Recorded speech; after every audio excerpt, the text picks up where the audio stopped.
Hey everybody, I'm just going to do a quick video on turning the 85 SX KTM into a decent trail bike.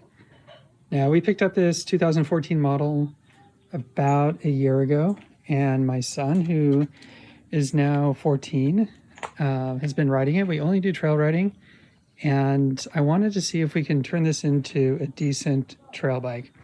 So, as you know, it's a complete motocross racer, and it took a little bit of work, and I think we have it in a good spot. So let me just start out with the obvious things. The first thing you want to do is to put a decent side stand on it. Now, the only one available for this model is the Fastway, and it's a beautiful billet aluminum, wonderful piece of machinery here, and holds up very, very well. Now, it's not really designed to put a huge amount of force onto this, but it definitely holds up the bike just fine. It stays put.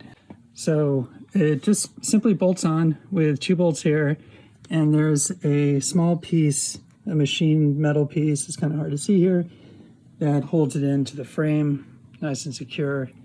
It's really like not even a 5-minute install. So that's the first thing that we wanted to do. So thank you, Fastway, for making a side stand for this bike.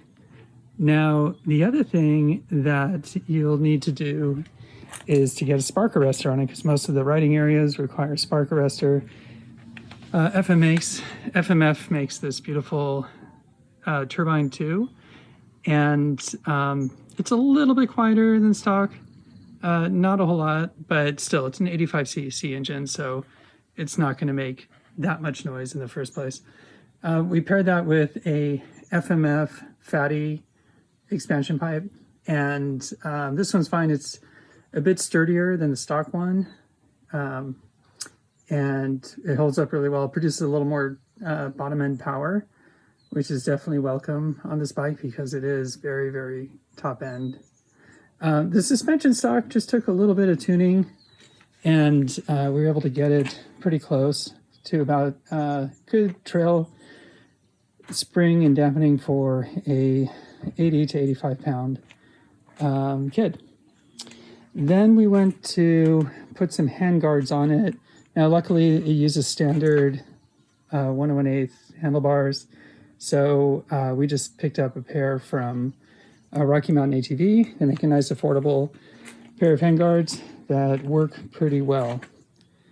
So that'll protect the levers and also, of course, from brush. And then just a couple other small things. There's a case saver. Nilo Products makes this really nice bolt-on case saver that works very well.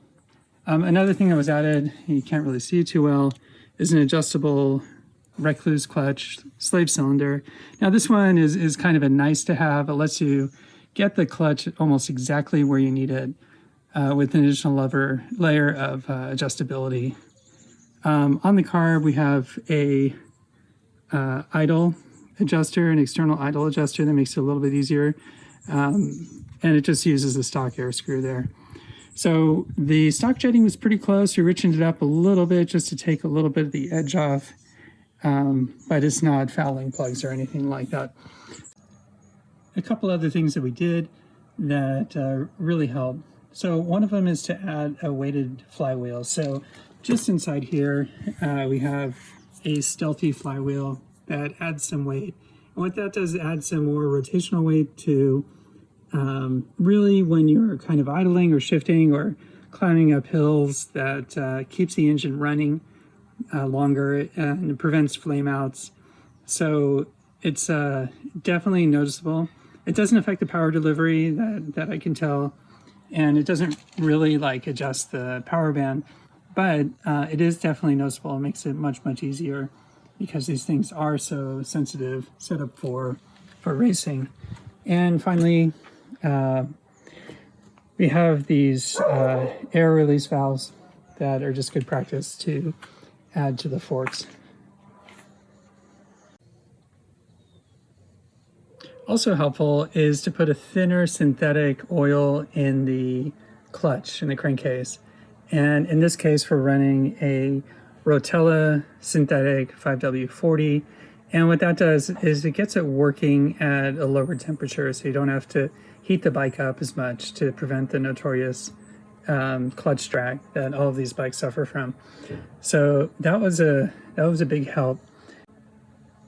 And finally, because all two strokes really just vibrate like crazy, be sure to add either an extra lock nut washer and some Loctite to the Kickstarter, which has managed to vibrate loose a couple times already. So that's another little tip for the trail. So those are the main things to make it into a decent trail bike. The other things that are probably going to come next are a larger tank and maybe a bit more comfortable saddle, but otherwise it works halfway decent as a trail bike. So I wouldn't discount these for trail riding. It does take a bit more throttle control and clutch control compared to the other 85 we have, which is a KX85. But very happy with it, and just a few mods can get it going on the trails and deliver lots of smiles. All right, thanks for checking it out.